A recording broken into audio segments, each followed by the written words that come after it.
It's a tough question for any parent to ponder. If you were told that your children had a rare genetic disease and only had months to live, what would you do? The true story of a New Jersey man faced with that diagnosis is the inspiration for the new movie Extraordinary Measures, produced by CBS Films. And CBS News correspondent Kelly Wallace is here with more. Good morning. Good morning, Maggie. You know, the Crowleys of Princeton, New Jersey say they are just a regular family. But John Crowley, who is a businessman, not a scientist, helped develop the medicine that actually saved his children's lives. His is a story of a race against time that he was determined to win. Look at me, I'm driving. Megan Crowley was just 15 months old, her brother Patrick just a week old, when their parents were told they had a rare and fatal disease. To hear that is, you know, I guess the worst news. I'm sure it's the worst news a parent can hear. Doctors told John and Eileen Crowley they'd be lucky if their children lived to see their second birthday. Happy birthday to you. Their story is told in the new movie, Extraordinary Measures. How much more time do we have? Megan, maybe a year. Patrick, less. Their children suffered from Pompe disease, a rare genetic form of muscular dystrophy that affects only a few thousand worldwide. It affects skeletal muscle, so their strength, the diaphragm for breathing, and cardiac function, because the heart, of course, is a muscle. 3 times in 1 week, Megan almost died. But John says he saw the determination in his daughter's eyes. That was that toughness, that determination, that feistiness, that she didn't want to quit. So we knew from that moment. It's as raw today as it was, 10, 11 years ago, huh? Yeah.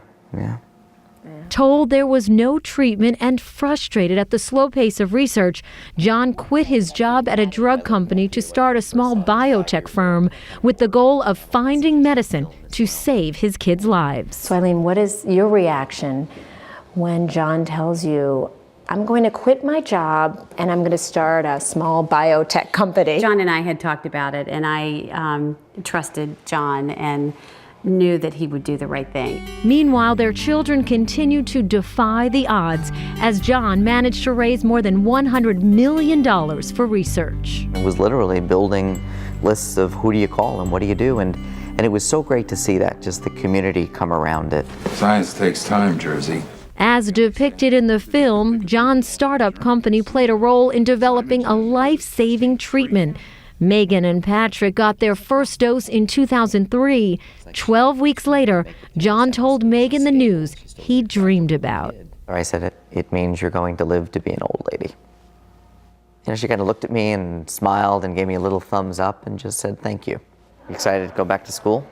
That was more than 10 years ago. Megan's now 13. Patrick's almost 12. And while the treatment stopped the progression of the disease, both children remain wheelchair-bound. Their older brother, John, who does not have the disease, is 15. All of them got a kick out of attending various screenings for the film and meeting the stars who played them. This was the first moment that Megan met Meredith, the young girl who plays her, and it was just kind of like two friends meeting. John's now working on the next generation of treatments for Pompe disease and the quest for a cure, which he believes will one day be found. The movie is called Extraordinary Measures. Yeah. Do you consider yourself and what you have done extraordinary? No, I think just ordinary. Ordinary with an awful lot of help from a lot of people.